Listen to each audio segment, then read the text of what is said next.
So as a chef, one of the questions we get asked the most is what knife is the best? Which knives do we have? And honestly, the answer is the knife that's the best is the one that feels the best in your hand, and the ones that we have vary. So I'm going to show you a few of the knives that I have. We're going to identify them, talk about what they're for, and hopefully you'll get a better understanding by the end of the video on what you need to have in your drawers.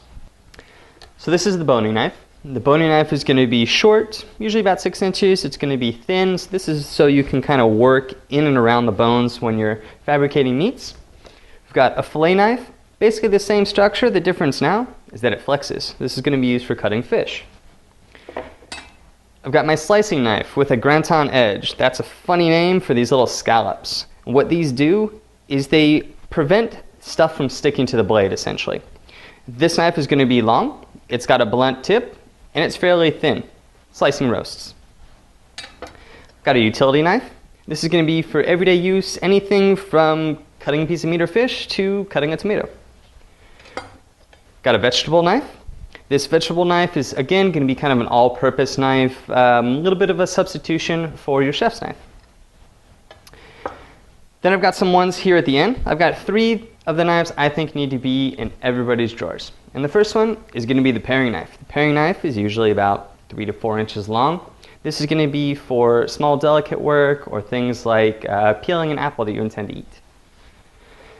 These two are essentially the same knife, different sizes. These are going to be the French knife, the chef's knife, or the cook's knife. They all mean the exact same thing. They're usually anywhere from 6 to about 12 inches long. And this is your workhorse. This is the knife you use more than any other knife in the kitchen. So a good chef's knife is definitely a must. The last knife, this is the bread knife or the serrated knife. This is going to be for cutting bread. We can use it for all kinds of different things. I like to cut celery with it, for example, but the bread knife should be in everybody's drawers. When you're choosing a knife, depending on what you're looking for, how big your hands are, what you generally like, there's going to be a few different things you can look for. The first one's going to be the handle. You can see here I've got 2 different sizes and shapes of the handle. This one's a little bit thinner.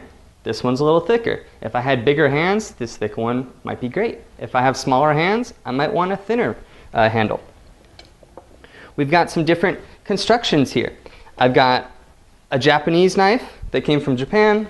I've got a knife that came from Germany. Slight differences in how they're constructed, but ultimately it comes down to whatever's going to feel best in your hand, whatever you think you're going to be able to control the best, and then price point as well. So if you're a little bit more budget minded, a knife like this would be great. This is a Forstner.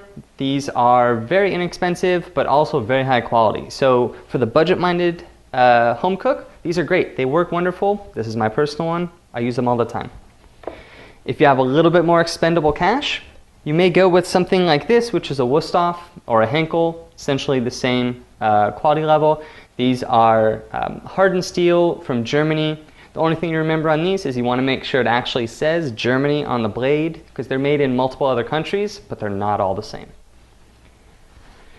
If you do want to delve into Japanese knives, this would be an example. The basic difference is the blades are a little bit thinner, and the edges are ground a little differently, so you get a little bit more precision in your cuts.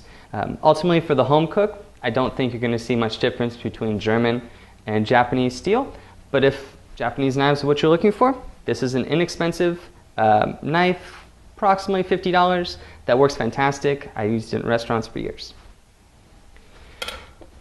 Last things to show, some covers. These are examples of knife covers that you can use to make sure you don't stab yourself the next time you reach in for a knife in the drawer. We've got our honing steel. Notice I said honing steel because these don't sharpen anything. To sharpen, you need this guy. You need a stone. Everybody's afraid of the stone, but you can't be. This is the only way that you're going to be able to sharpen. The steel doesn't sharpen anything. It only just maintains the edge. It trues the edge. It keeps it sharp, but it won't actually sharpen anything. That's where the stone comes into play. So hopefully this gives you a better idea on what knives are out there, which knives should be in your drawer. And if you have any questions, you know where to find me at askachef.tv.